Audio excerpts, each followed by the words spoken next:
सभी का अभिवादन स्वीकार करते हुए माननीय सदस्यों का और माननीय मंत्रीगणों का आपके साथ अध्यक्ष श्री नरेंद्र सिंह तोमर जी और प्रदेश के मुखिया मुख्यमंत्री डॉक्टर मोहन यादव जी, माननीय राज्यपाल श्री मंगूवी पटेल जी अपने आसन पर पहुंचे हैं और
माननीय अध्यक्ष एवं सदस्यगण, सभी सम्मानीय सदस्यों का हार्दिक स्वागत करता हूं। मध्य प्रदेश की 16वीं विधानसभा के नवम सत्र में उपस्थित होकर इस गरिमामय सदन को संबोधित करना मेरे लिए अत्यंत हर्ष और गौरव का विषय है।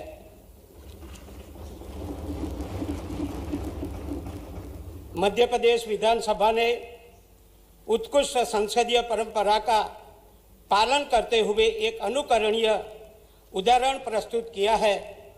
17 दिसंबर 2025 को मध्य प्रदेश को विकसित, आत्मनिर्भर एवं समृद्ध राज्य बनाने पर विचार के लिए आयोजित विधानसभा के एक दिवसीय सत्र में लगभग 12 घंटे तक चली सदन की कार्यवाही के दौरान माननीय सदस्यों ने सक्रिय सहभागिता निभाते हुए प्रदेश हित में महत्वपूर्ण दूरंदर्शी और रचनात्मक सुझाव प्रस्तुत किए।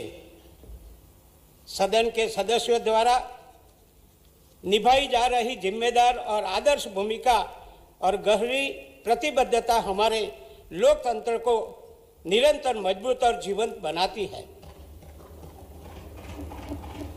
आज हम इतिहास के ऐसे महत्वपूर्ण दौर में खड़े हैं जिसे हमारे यशस्वी प्रधानमंत्री श्री नरेंद्र मोदी जी ने अमृत काल की संज्ञा दी है। इसी अमृत काल में मेरी सरकार ने मध्य प्रदेश के दीर्घकालिक और समग्र विकास की ठोस नींव रखते हुए समृद्ध भारत, समृद्ध मध्य प्रदेश 2047 दृष्टिपत्र तैयार किया है। मेरी सरकार ने 2025 को उद्योग एवं रोजगार वर्ष के रूप में मनाया। इस वर्ष के प्रदेश ने औद्योगिक निवेश, रोजगार सृजन और आर्थिक विकास के क्षेत्र में महत्वपूर्ण उपलब्धियां हासिल की है। प्रदेश में निवेश संवर्धन के लिए वर्ष 2025 में global investor summit 2025, regional industry conclave, राष्ट्रीय रोड शो और अंतर्राष्ट्रीय रोड शो आयोजित किए गए, जिनमें 11.09 लाख करोड़ रुपये के निवेश प्रस्ताव प्राप्त हुए, जिनसे प्रदेश में नए रोजगार के अवसर निर्मित होंगे।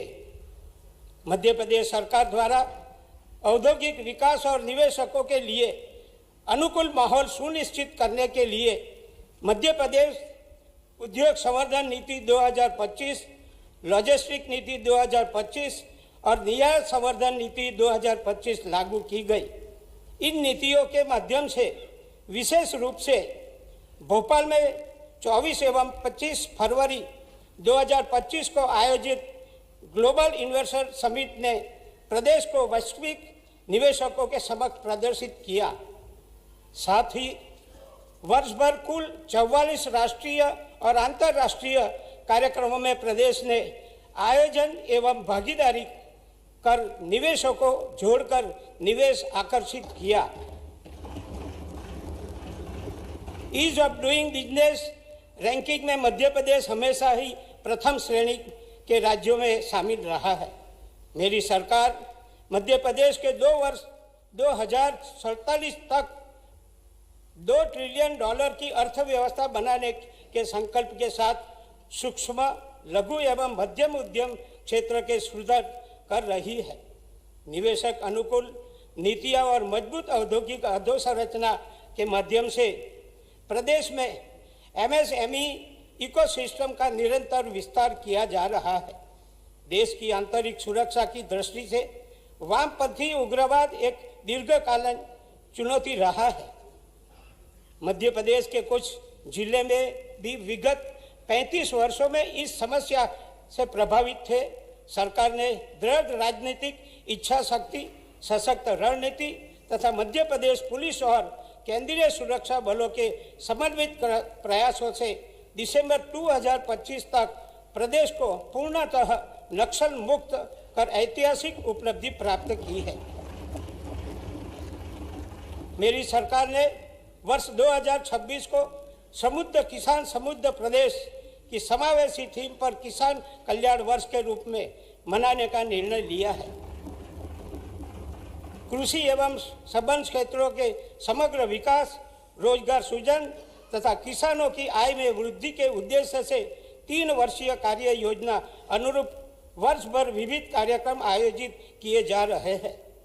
दिनांक 11 जनवरी 2026 को कृषक कल्याण वर्ष शुभारंभ किया गया। मेरी सरकार ने पशुपालन को केवल जीवन निर्वाह का साधन नहीं बल्कि आर्थिक समृद्धि का आधार बनाने का संकल्प किया है।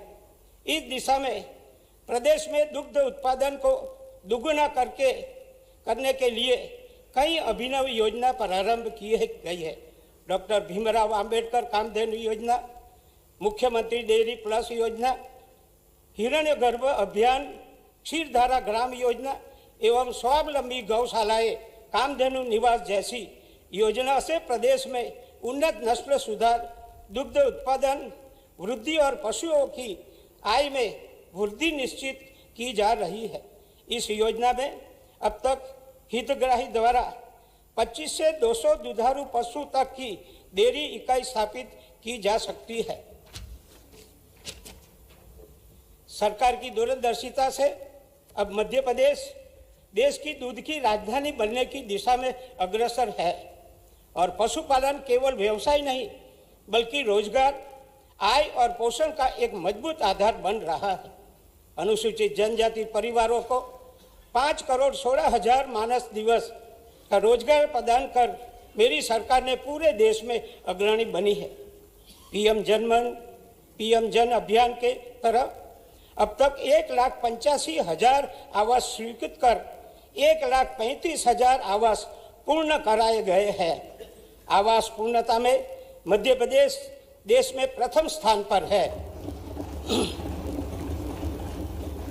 मुझे ये बताते हुए गर्व का अनुभव हो रहा है कि सबका साथ, सबका विकास और सबका विश्वास को मंत्र को आत्मसात करते हुए भारत सरकार मध्य प्रदेश शासन एवं उत्तर प्रदेश शासन के सहयोग से देश की प्रथम अंतर्राज्यीय नदी जोड़ो राष्ट्रीय परियोजना कैन बितवा लिंक परियोजना का निर्माण किया जा रहा है। परियोजना के प्रथम चरण अंतर्गत दौधन बांध का शिलान्यास भारत के यशस्वी प्रधानमंत्री श्री नरेंद्र मोदी जी द्वारा 25 दिसंबर 2025 को किया गया। सिंहस्थ 2028 के सफल आयोजन एवं निर्मल अविरत शिप्रा सुनिश्चित करने की दिशा में ठोस कदम उठाए जा रहे हैं। उज्जैन में शिप्रा को कान्हा नदी से दूषित जल से बचाने के 919 करोड़ रुपए के अधिक कान्हा डाइवर्जन क्लोज डक्ट परियोजना का कार्य 52% पूर्ण हो चुका है, जिसे वर्ष 2027 तक पूरा किया जाएगा। मेरी सरकार जनजाति परिवारों के सामाजिक, आर्थिक, सांस्कृतिक और शैक्षणिक विकास के लिए पूरी तरह से प्रतिबद्ध है। जनजातीय समाज की नई पीढ़ी के शैक्षणिक विकास के लिए हर संभव प्रयास किए जा रहा है। शैक्षणिक गुणवत्ता में सुधार के लिए नई शिक्षा नीति के अंतर्गत 94 सांदीपनी विद्यालय संचालित किए जा रहे हैं। माता सबरी आवासीय कन्या शिक्षा परिसर भवनों के निर्माण किया जा रहा है। नल जल वाली तो मेरी सरकार आपने बोला ही जनजाति शिप्रा तक ही पहुंचे, इंदौर तक पहुंचे नहीं। भागीरथपुरा में इतनी बड़ी घटना हो गई। माननीय अध्यक्ष महोदय, बेगा भारिया एवं सहारिया राज्यपाल जी भूल गए कुपोषण, स्वच्छ पानी की बात ही भूल गए। स्वच्छ पानी कहाँ मिल रहा है प्रदेश के अंदर? माननीय मुखिया महिलाओं के बैंक खाते में प्रति माह 1,500 रुपये दिए जा रहे हैं। राज्यपाल जी भूल गए। प्रति आबा जनजातीय ग्राम अंतर्गत 18,58,000 जनजातीय परिवारों को लाभ दिया जाएगा। पीएम जनमन योजना से 24 जिलों के अत्यंत पिछड़े जनजाति परिवारों को लाभ दिया जाएगा। मेरी सरकार अनुसूचित जाति कल्याण के लिए पूरी तरह प्रतिबद्ध है। प्रदेश में अनुजाति वर्ग के विद्यार्थियों के शिक्षा निरंतर बनाए रखने के 1,913 छात्रावास संचालित किए जा रहे हैं, जिनमें 95,000 से अधिक सीटें उपलब्ध है। महाविद्यालय विद्यार्थियों के लिए आवास सहायता योजना प्रति वर्ष 1 लाख से अधिक विद्यार्थी लाभान्वित हो रहे हैं। सरकार का स्पष्ट उद्देश्य है कि कोई भी विद्यार्थी आर्थिक कारणों अपनी पढ़ाई से वंचित न रहे।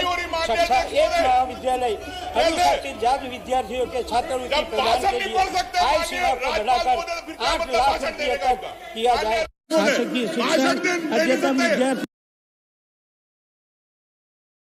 महाविद्यालय विद्यार्थी